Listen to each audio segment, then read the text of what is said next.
Welcome! In this video, we're diving into a handy new feature in the Telegram PC app that makes sending messages a breeze. If you prefer hitting enter to send your messages rather than using that pesky mouse, you're in the right place. Let's enable the Enter as Send option together in just a few simple steps.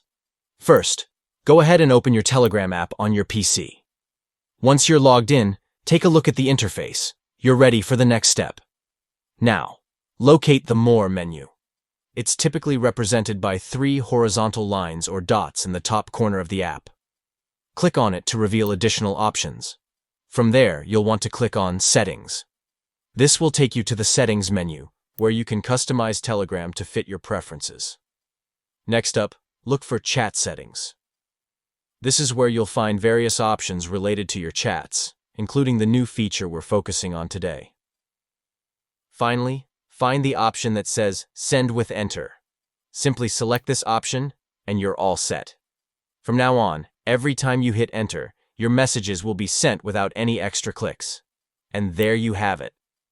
You've successfully enabled the Enter as Send feature on your Telegram PC app. Enjoy a smoother chatting experience. Don't forget to like, subscribe, and hit the bell for more tips and tricks.